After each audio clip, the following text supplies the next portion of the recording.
everybody. Welcome to another episode of Vision One Media Artist Podcast Shoutout. We are so excited, I'm really excited, to have a guest who is not only an incredible artist and really talented singer-songwriter, but also someone that I consider a friend through music here in Atlanta. So everybody, please welcome Miss SHEA. Hey, thank you for having me. Thank you so much for coming along. Of course. Oh, here we go. All right, we've got the applause in the background. Ooh, Keep it come going. on.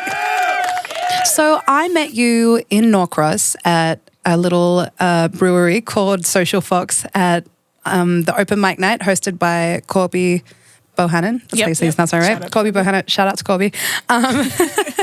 So tell us a little bit about your early life in music. What got you involved? How did you start music? How did you start singing? I feel like everybody says the same thing, but I've kind of always been singing since about 4 years old. And it really just started off with me trying to imitate Christina Aguilera and Britney Spears and just trying to sing like them. Okay. Yeah. Okay. So was there one moment that you knew you wanted to pursue this, or was it just was a part of you from being young?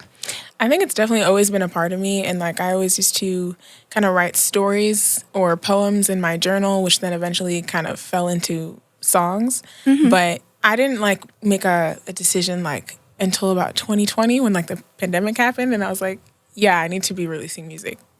Wow. Okay. So was it being stuck sort of inside the house that had you writing and thinking to yourself, I've got to put this online? Yeah, and I think for a lot of people, it made them kind of reflect on where they were at life. And I was like, I don't want to regret not having gone for this thing. So I was yeah, let me go ahead and put this out. And at first it was just this makes me happy, so let me just write a bunch of songs. And then I was like, oh, these are too good to just keep to myself. Okay. So then I was like, let me put them out. Okay. I love that. No, I think it's true that time in history and in our lives really helped people to figure out what makes them fulfilled, and also on the flip side, what makes them unfulfilled. So I'm really excited to hear that you realize you were I need to be releasing music. That's such a great thing to come out of the pandemic with, rather than being, I don't know, sad or having been stuck inside for so long. That's really cool. Mm-hmm. So this is a question I like to ask the people that I interview. How did you develop your specific sound, your voice, the way that you sing? You said that you used to emulate Christina and Britney, and how did you find your sound, SHEA's sound? Because you have an incredible tone. Oh, thank you so much. honestly, I mean, I say I'm a friend, I'm also a bit of a fan. SHEA has just the most beautiful tone. You really do. How did you develop that? I think it's because I've always been gravitated towards people that have a unique tone. So I love singers like Etta James, Toni Braxton.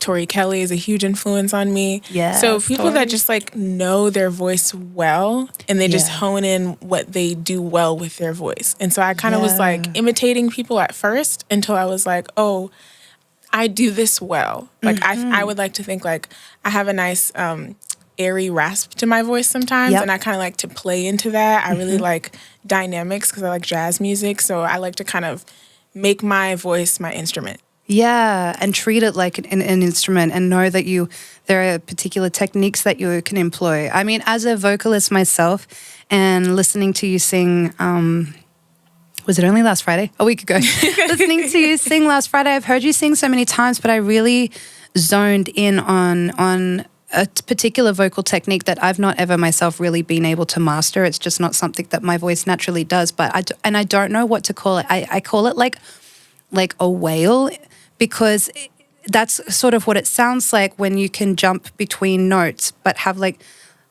don't know, I know what you're talking about. You do it so effortlessly and flawlessly, and the way that you use that technique when you sing, you really do use it the way that a musician, uses perhaps vibrato or finger picking or something, and I think that's so beautiful.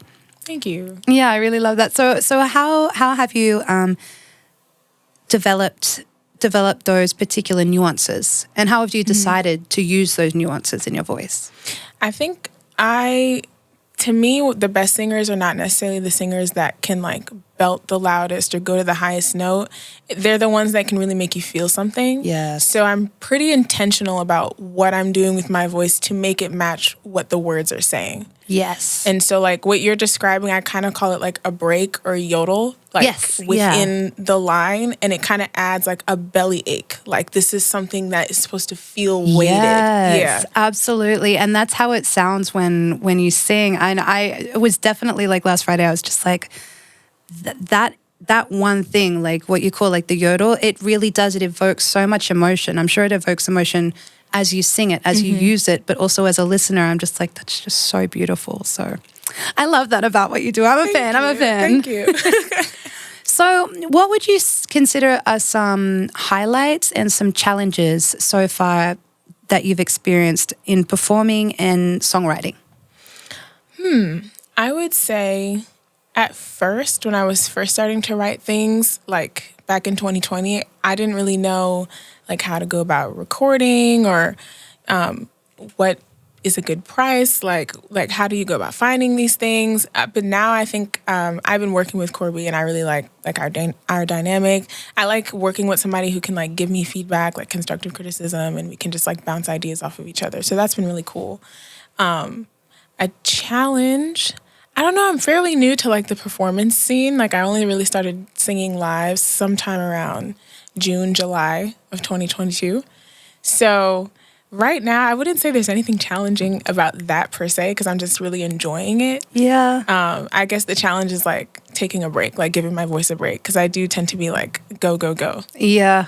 I think as a singer as well, I totally get that. I mean, there is such a joy in being on stage. And so to want to be on stage and to be working to be on stage all the time is innately within us, but also our instrument is different to other instruments where we have to take a bit more time to take care of it because it's also a part of our physiology. So I totally get where you're coming from with that. Yeah. So you said that you only in fact, I think I remember you saying at one of the open mic nights, like, I haven't been performing very long. And I was like, and then you started singing. I was like, no, of course you've been performing for a really long time. Like, what are you talking about? I think on stage you have such an easy way about you. Do you get nervous before you sing? Absolutely. I definitely have gotten better at hiding it. But like, I remember the first time I sang at Social Fox and I was like holding the mic. I was like, my hand was doing this. And I don't think anybody noticed, but that's like, I guess my nervous tick that I can't control. Okay. And it happens like in the middle of the song. Like I'll be fine when I start and it's like, I realize I'm singing in front of people. And then my hand just like starts to shake. Wow. That's so funny that you'll start off and you'll be okay and then the nervousness kicks in. I feel like in the past I've been the opposite where I'll start the song and I'll be like, and then the chorus will kick in and I'll be like, oh, I've got this, that's so interesting.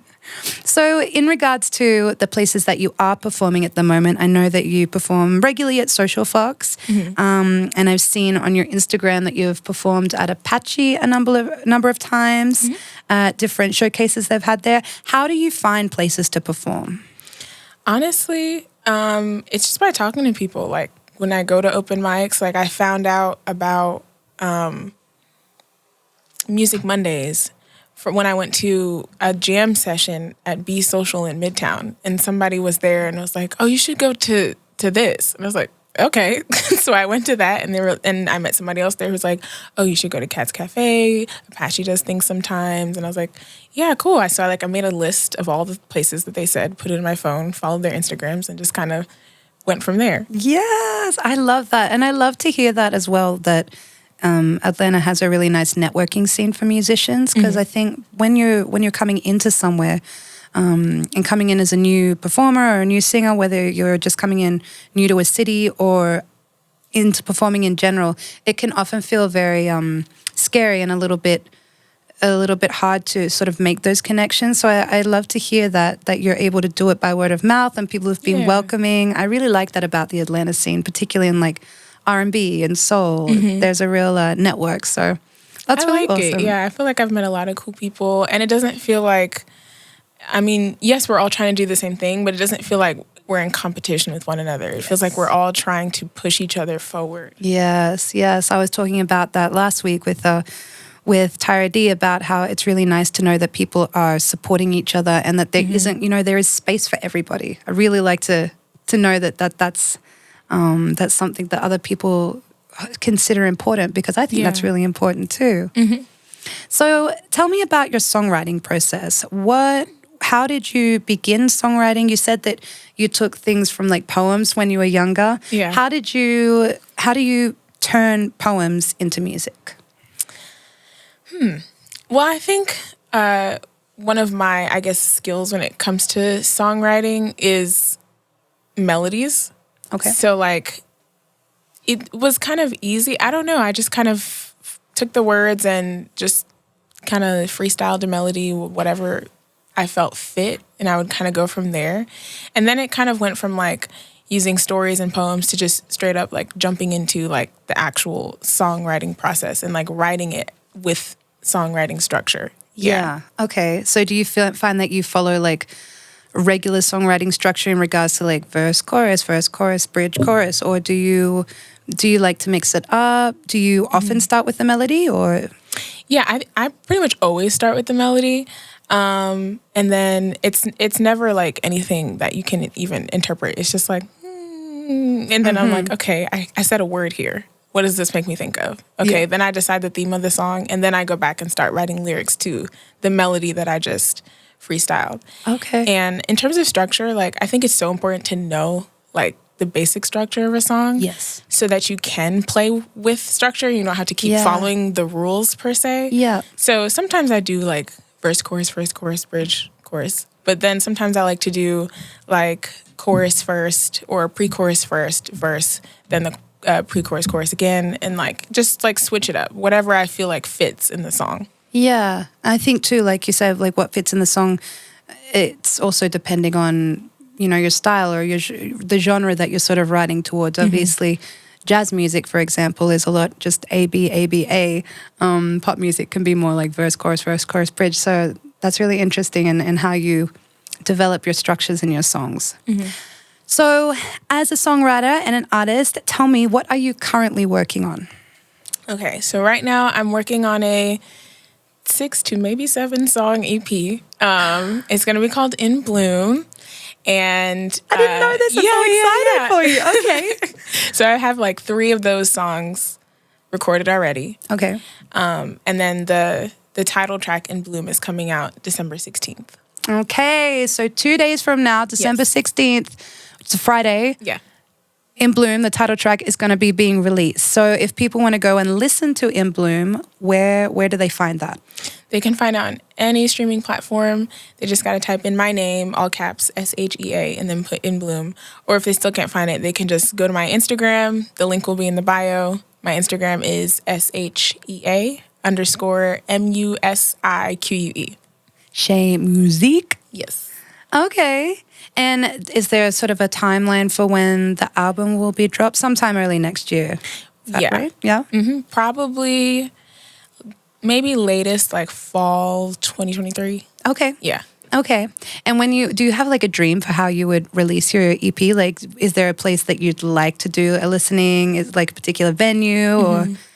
I don't know of I don't remember the name of the venue, but I do know it was like an art gallery that I was at recently for an event. It was just so cool. They had like a DJ there, and I was like, this is just like a nice vibe, a nice space where I would love to bring a bunch of people to just kind of celebrate the release of the EP. Okay. Well, I'll be looking out for that. I'm really, really excited to hear the music, what's coming out on Friday 16th, In Bloom. December 16th. Don't be forgetting that. And to find Shea, it's SHEA, capitals, on Instagram, _music, MUSIQUE. And otherwise, it'll be Shea and In Bloom on like SoundCloud and YouTube and the other ones. Yep. All right, perfect. Well, thank you so much for coming along. We are so glad that we had you today. I'm really glad that I got to interview you. I love having friends come along. I want to get it like more diverse. So thank you so much for coming. Thank you for having me. This was so fun.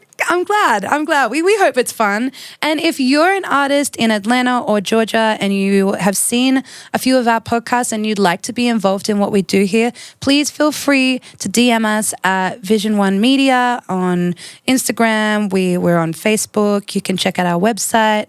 My name's Ella Beth. You can DM me if you want to. But yeah, please feel free to get involved. We love to have diverse voices and artists and creators from all genres and all different kinds of music. So we would love to have you involved. And that's our interview. Thank you so much again. Yay, thank you.